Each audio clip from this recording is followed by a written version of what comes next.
I never meant to propose. Honestly, I was just trying to survive a diplomatic mission on the third moon of Isthera Prime, which, despite its idyllic turquoise skies and floating crystal lakes, was crawling with tension thicker than neutronium. It was supposed to be a routine meet and greet between humanity and the Zalthari Empire. Shake hands, tentacles in their case. Share a drink, smile a lot, and try not to start an intergalactic incident. But no one told me their queen interpreted formal gratitude as a marriage proposal. Let me rewind. My name is Lieutenant Jacob Rains, diplomatic liaison for Earth's Interstellar Embassy Corps, which is a fancy way of saying I'm the guy they send when things are too volatile for politicians and too boring for soldiers.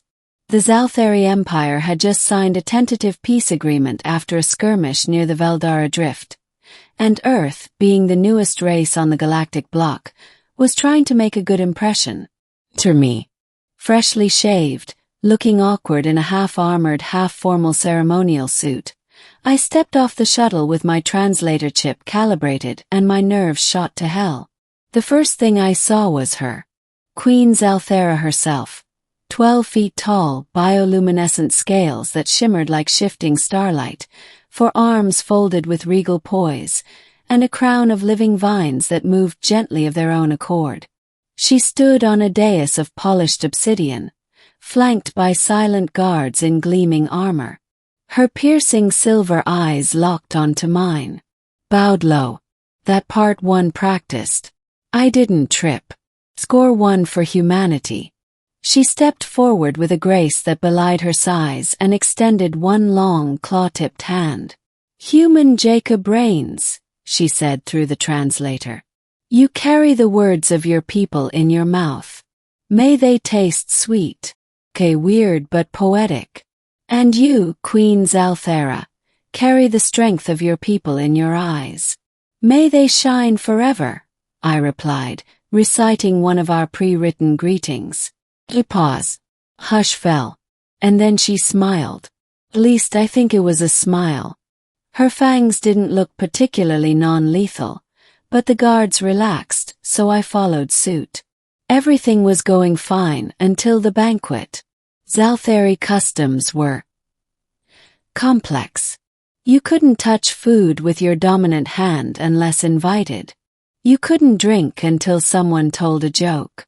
You had to compliment the host after every third bite. It was like dining while defusing a bomb. But I held it together. I even made her laugh once, though I'm not entirely sure if she was laughing at my joke or my pronunciation of glorious fire womb. Then came the toast. "To peace and partnership," I said, raising a crystal goblet of some viscous amber drink that numbed my tongue. She looked at me pleased. "You speak with sincerity. You honor us." I nodded, smiling like an idiot.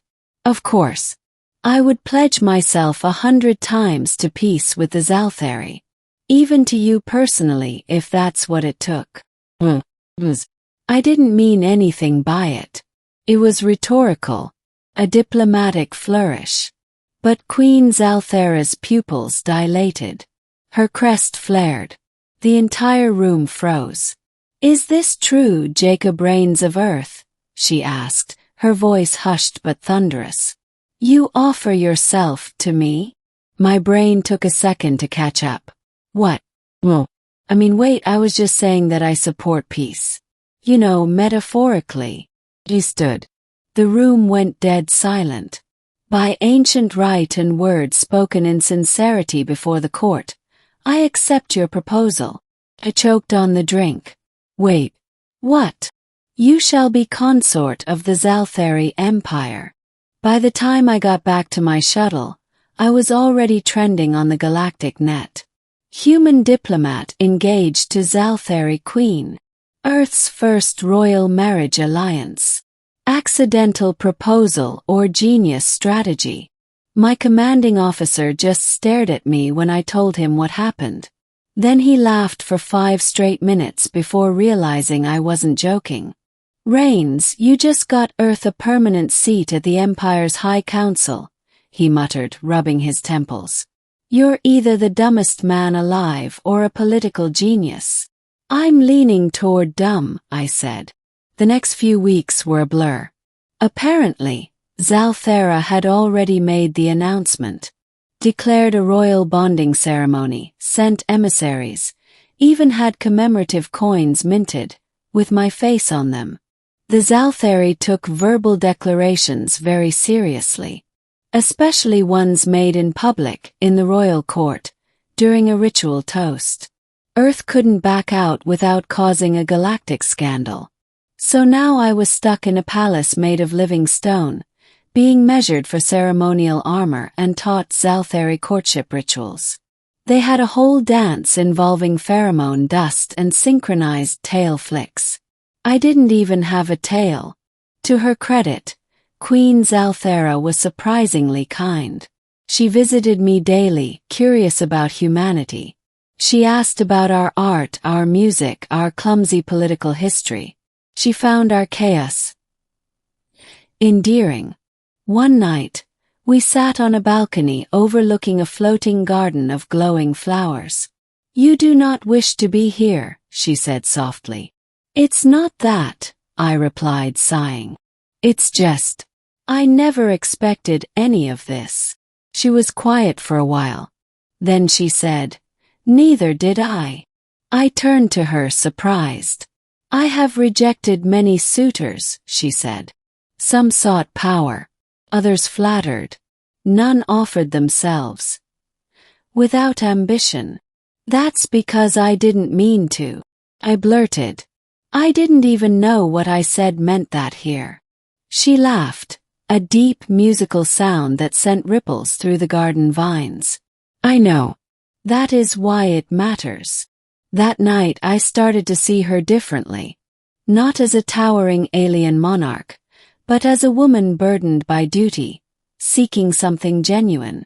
Then came the attack. A radical Zaltheri faction, opposed to peace with humans, stormed the palace. They disabled the internal defenses, killed 3 guards, and stormed the royal wing with plasma blades. I was there. For once, my military training came in handy.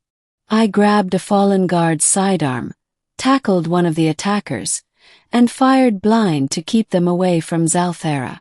I took a cut across my shoulder, but she fought like a hurricane. 4 blades, 4 arms, and one unstoppable force of nature. When it was over, we stood in the wreckage, breathing hard. I was bleeding, she was scorched, and we both looked like hell. You protected me, she said.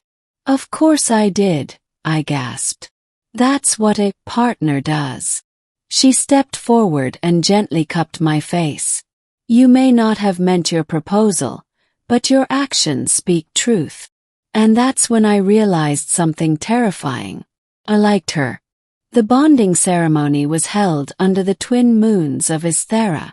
I wore ceremonial armor laced with living crystal. She wore a cloak of woven starlight. Thousands of delegates from dozens of species attended. I stood beside her, not because I had to, but because I wanted to. The priest recited ancient oaths. She took my hand.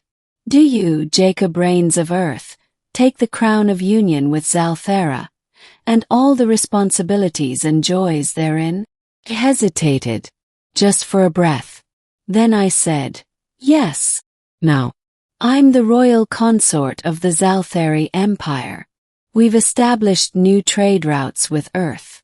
We've shared technology, art, culture. And every now and then, when she laughs at one of my dumb jokes, I remember the moment that started it all.